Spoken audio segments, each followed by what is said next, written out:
Oke investor, kali ini kita akan membahas sebuah investasi yang baru diliris hari ini 20 Februari tahun 2025.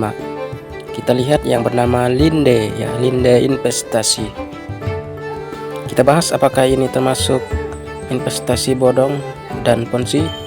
Ponzi adalah jenis skema penipuan investasi yang melibatkan janji keuntungan yang tidak realistis dan pembayaran keuntungan kepada investor awal menggunakan uang dari investor baru.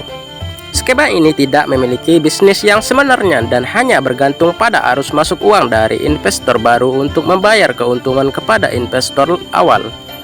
Ciri-ciri Ponzi: janji keuntungan yang tidak realistis, tidak ada bisnis yang sebenarnya, pembayaran keuntungan kepada investor awal menggunakan uang dari investor baru, tidak ada transparansi tentang penggunaan uang. Skema ini bergantung pada arus masuk uang dari investor baru untuk membayar keuntungan kepada investor awal. Bahaya Ponzi: kerugian finansial yang signifikan. 2. Kehilangan kepercayaan. 3. Stres dan kecemasan. 4. Dapat menyebabkan masalah hukum.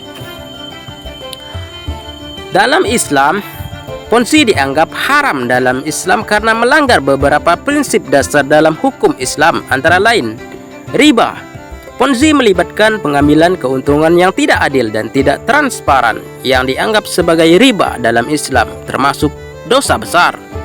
2. Penipuan. Ponzi dalam bentuk penipuan yang melibatkan janji keuntungan yang tidak realistis dan pembayaran keuntungan kepada investor awal menggunakan uang dari investor baru. Ketidakadilan. Ponzi dapat menyebabkan kerugian besar bagi investor dan dapat dianggap sebagai bentuk ketidakadilan. Tidak transparan. Ponzi sering tidak ada transparan dalam penggunaan dana yang dianggap sebagai bentuk penipuan dalam Islam. Dalam Al-Quran, Allah Subhanahu wa Ta'ala berfirman, "Dan janganlah kamu memakan harta orang lain dengan cara yang batil, dan janganlah kamu membawa harta orang lain kepada hakim supaya kamu dapat memakan sedangkan dari harta orang lain dengan cara yang batil, padahal kamu mengetahui." Surat Al-Baqarah ayat 188. Oleh karena itu, umat Islam diharapkan untuk menghindari praktik Ponzi dan mencari alternatif keuangan yang adil dan transparan. Investasi resmi tidak sama dengan investasi bodong. Investasi bodong cenderung penipuan seperti Ponzi ini ya.